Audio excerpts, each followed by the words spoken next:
Welcome, my dear students in Prep 2. Today we will continue the set of irrational numbers. We will take part 2. Okay. I want to find approximate value of irrational number. You can do it by using the calculator, by using this sign, the sign of square root, then write the number and equals.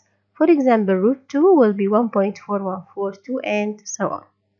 So the irrational number is represented by an infinite decimal and not recurring. Okay, let's deduce an approximate value for a rational number but without using calculator. In this case, for example, we'll take an example of root 5. I want root 5. The first step, I'll choose two perfect squares directly, one of them before and one of them after after 5. So I'll choose two perfect squares, one of them before 5 and the other after 5. Before 5 we have 4. This is a perfect square. After 5, 6, 7, 8 we have 9. 9 is a perfect square. So I write that 5 is greater than 4 and less than 9. Now I'll take the square root for three numbers here. So square root of 4 is 2, square root of 5, square root of 5, and square root of 9 is 3. So now I know that the square root of 5 is between 2 and 3. It means 2 and some decimal fractions. I'll start with, for example, 2.1, 2.2, 2.3. I'll try to get the square of the three numbers here. 2.1, 2.2, 2.3, all to the power 2.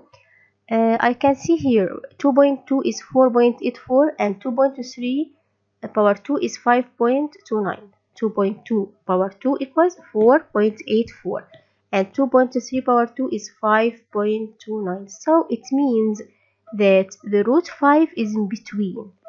Okay, root 5 is between 2.2 and 2.3.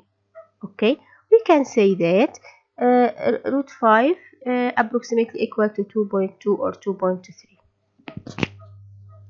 So we can say that 2.2 and 2.3 are approximate values for root 5.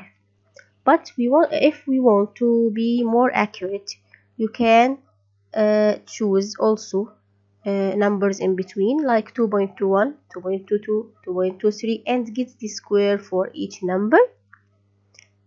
Look at here, where is 5? We have 4.9 and 5.0. So now root 5 will be in between 2.23 and 2.24. Also 2.23 and 2.24 are approximate value of root 5. If you want to continue to be more accurate, you can do that. You can choose numbers in between and take the square for them. Then they will be the approximate value of root 5. Okay. Okay, this exercise, find two consecutive integers such that root 13 lies in between. Okay, as we said before, I want two perfect squares, one of them before 13 and one after 13. Okay, let's think together. Before 13 we have, yes, 9, and after 13 we have 16. Okay, so 13 is greater than 9 and less than 16. I'll take the square root. So root 13 will be between root 9 and root 16. But root 9 is 3 and root 16 is 4. So root 13 is between 3 and 4. Okay. If we use our calculator, we will find that root 13 is 3.6. So we are right. Root 13 is between 3 and 4.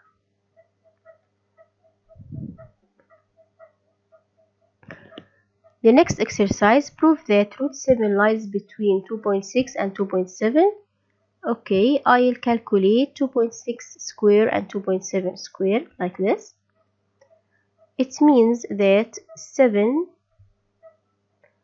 is between 6.76 and 7.29. Then I'll take the root. So root 7 is in between. So root 7 is between 2.6 and 2.7.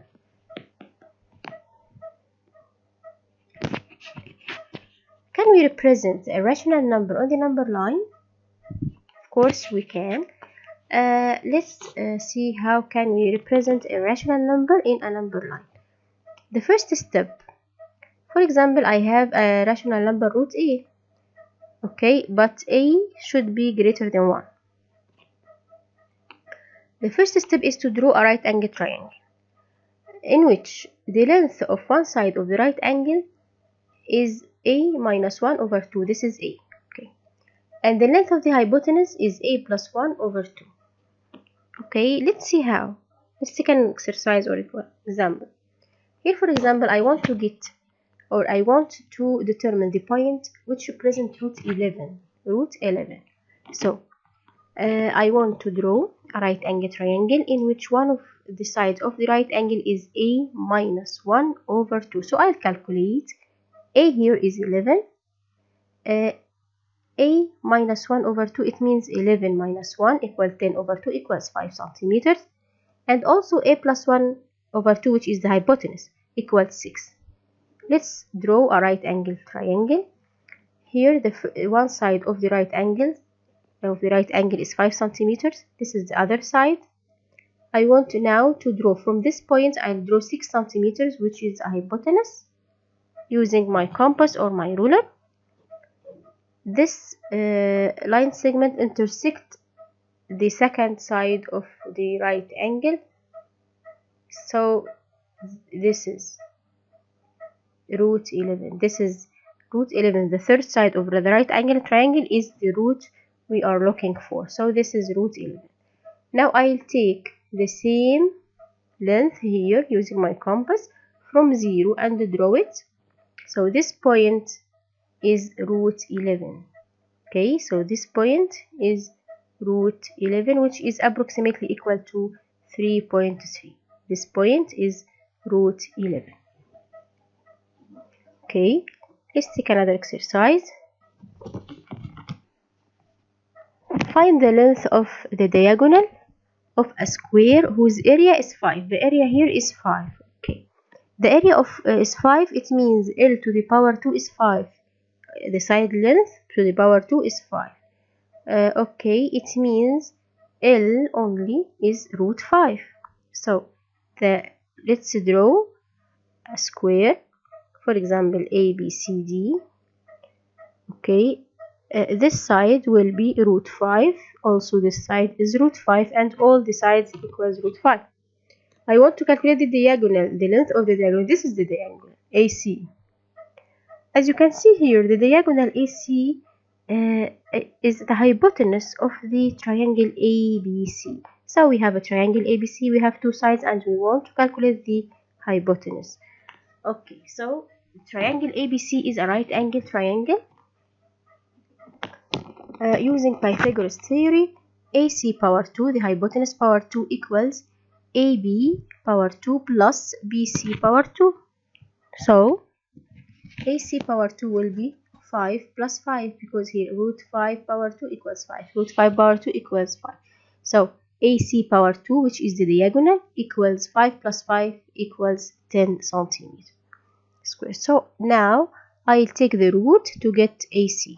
This is AC power 2. I'll take the square root to get AC, which is the diagonal. So AC here equals root 10 centimeters. Okay, that's all about our session today. Thank you very much for watching. I hope you have understand. Next session we will talk about the set of real numbers and how to order real numbers. Thank you very much for watching. See you next session.